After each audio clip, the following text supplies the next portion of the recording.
தக் லைஃப்ன்னு பேர வச்சு படம் எடுக்குறாங்க. ஆனா, பார்க்கும்போது நாம தான் தக்ஸ் ஆகிடுறோம். அளவு இங்க வரியா நானும் ரவுடியா. இது படமா? இது படமா? டைட்டில் மட்டும் தான் மாஸ். இது மூவி இல்ல ப்ரோ. Meme material. ஆமா. கமலுக்கு அந்த அளவுக்கு பில்டப் குடுத்தவங்க, ஸ்கிரிப்ட்ல கொஞ்சம் பில்டப் குடுத்திருக்கலாம். சுத்தமா மறந்துட்டாங்க போல. ட்ரைலர்ல mass look, AR vibe, action cuts. But படத்துல ஒரு பேசிக் ஸ்டோரிய கூட குடுக்கவே சுத்தமா மறந்துட்டாங்க. படம் ஃபுல்லா பில்டப்பு, பில்டப்பு, பில்டப்பு.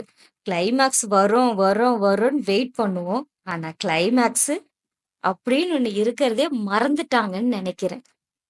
சீன்ல சீன் இருக்கு. ஸ்டோரியில கனெக்ஷன் இல்ல.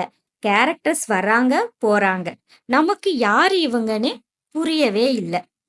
தியேட்டர்ல பார்க்குறப்போ, ஃபர்ஸ்ட் 15 நிமிஷம் தூக்கம் வருது. அடுத்த 30 நிமிஷம் இன்னும் நல்லா தூக்கம் வருது. அந்த தூக்கம் தெளியறதுக்காக ஜிங் சான் சாங்கு.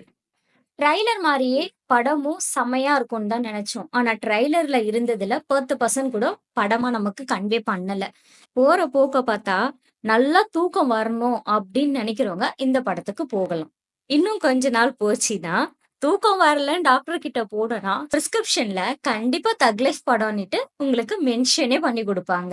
அந்த அளவுக்கு இருக்கு. போன 15 நிமிஷத்துல தூங்கிடலாம். படத்த பொறுத்தவரைக்கும், கமலோட ஆக்டிங் ஓகே தான். எஸ்டிஆருக்கு ஒரு நல்ல மாஸ் என்ட்ரி குடுத்திருக்காங்க.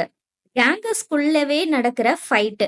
இதுதான் ஒன் லைன் ஸ்டோரியா பார்த்தோம்னா இதுதான். மத்தபடி பெருசா எதுவும் கிடையாது. கேங்கர்ஸா இருக்க எல்லாருமே ஹீரோஸ் தான். அட் சேம் டைம் அவங்க எல்லாருமே வில்லன்ஸ் தான். கமல், எஸ்டிஆர், ஜோஜோ, நாசர், அசோக் செல்வன் அவங்களோட ரோல்ஸ நார்மலா பண்ணி இருக்காங்க. ஏஆரோட மியூசிக் வந்து நம்மள இன்டர்வலுக்கு முன்னாடியும், பின்னாடியும் ஓரளவுக்கு ஸ்டே பண்ண வைக்குது. எஸ்டிஆருக்காக போறேன் அப்படின்னுட்டு சொல்லிட்டு, கமலு கரெக்ட் லாஸ்ட்டா போயிட்டு திரிஷாவ அவருக்கு கரெக்ட் பண்ணிட்டு வந்துடுறாரு.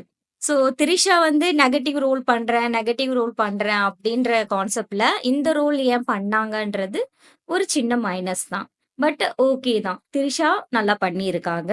அபிராமி கல்லானாலும் கணவன், புல்லானாலும் புருஷன். அந்த கான்செப்ட்லயே இருந்து, அந்த கான்செப்ட்ட கரெக்ட்டா, பெர்ஃபெக்ட்டா நடிச்சு குடுத்திருக்காங்க. தக் லைஃப்னா என்னன்னு பார்த்தா, வடசென்னை ராஜன் வந்து போலீஸ அடிப்பாங்க பார்த்தீங்களா? அதுதான் தக் லைஃப். இது தக் லைஃப் இல்ல. இந்த படம் பார்க்க போனோம் தெரியுங்களா? நாம தான் தக் லைஃப். நான் இவ்ளோ சொன்னதுக்கு அப்புறமும், இந்த படத்த நீங்க பார்ப்பீங்களா? பார்க்க மாட்டீங்களா? அப்படின்றத எனக்கு கமெண்ட்ல சொல்லுங்க. பாய் ஃப்ரம் கொல்ட்டி பொண்ணு.